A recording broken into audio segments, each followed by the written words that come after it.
अरे big billion sale आई है, लोगों ने 47,000 रुपए में आईफोन 13 ऑर्डर कर दिया। आईफोन 12 आपको 40,000 से भी कम में मिल रहा है और बहुत सारे आईफोन रिफर्बिश्ड हैं या जो भी हैं वो 30,000 से कम मिल रहे हैं।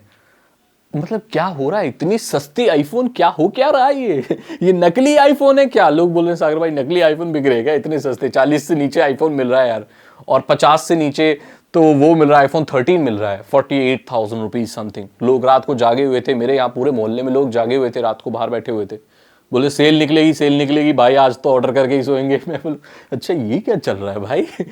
देखो ये नकली नहीं होते, और जो ये आपको डिस्काउंट वगैरह मिलता है ना, ये जो पूरा डिस्काउंट होता है वो डायरेक्ट डिस्काउंट नहीं होता, और होता भी है तो बहुत लिमिटेड क्वांटिटी के लिए होता है। सबसे पहली बात कि ये कंपनियां कभी नहीं बताती कि आपको कितनी यूनिट्स तक इतने रुपए में मिलेगा। जैसे अगर कोई सेल निकली है जिसमें 48,000 का फॉर एग्जांपल आईफोन मिल रहा है, तो वो 48,000 की कुछ यूनिट ही मिलेंगी, मतलब इतने आईफोन है, जैसे 1000 आईफोन है या 500 आईफोन है, वही इतने में मिलेंगे। जब वो स्टॉक खत्म हो जाएगा तो फिर आपके प्राइस नॉर्मल आ जाते हैं या थोड़े से बढ़ जाते हैं।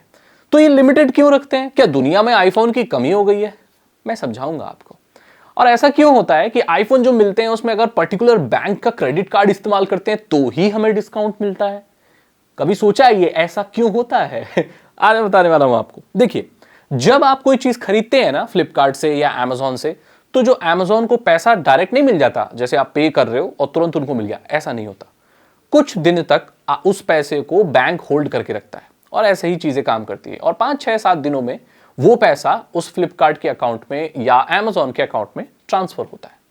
किसी भी पैसे को किसी टाइम के लिए होल्ड करके रखना एक ऐसी चीज है कि भाई उससे आप पैसा कमा सकते हो, क्योंकि एक तरह के एसेट्स है ना, आप उसे इन्वेस्ट कर सकते हो।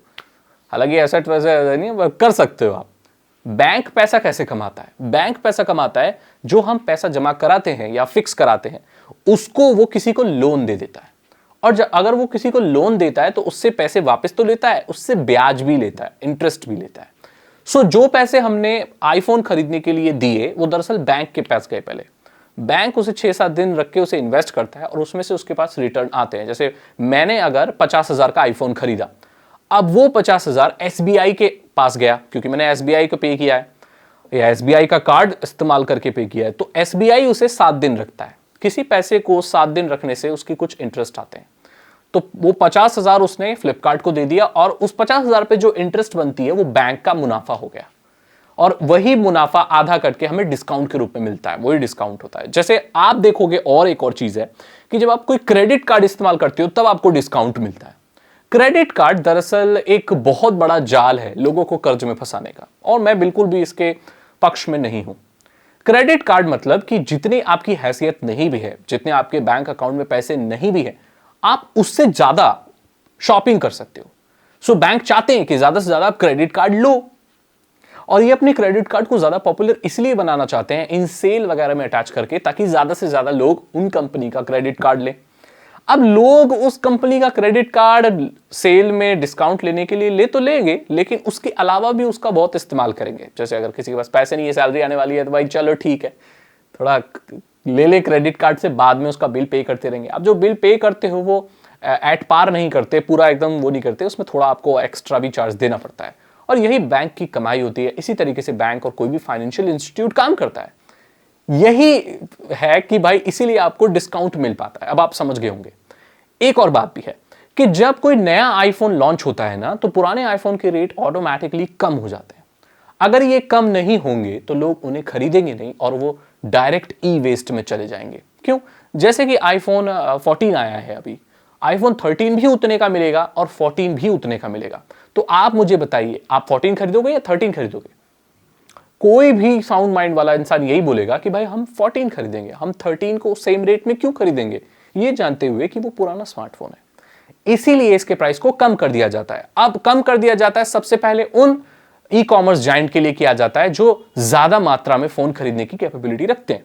अब आपको क्या लगता है, आपके साइड वाले जो सोनू भैया हैं जो बेचते हैं, क्या वो आपसे 10,000 आईफोन खरीद सकते हैं, 5,000 आईफोन खरीद सकते हैं? एप्पल कंपनी से नहीं खरीद सकते। लेकिन फ्लिपकार्ट, अमेजॉन जैसी कंपनियां हैं वो बल्क में आईफोन खरीद सकती हैं, और इसी को देखते हुए एप्पल कंपनी उसे भारी डिस्काउंट देती है।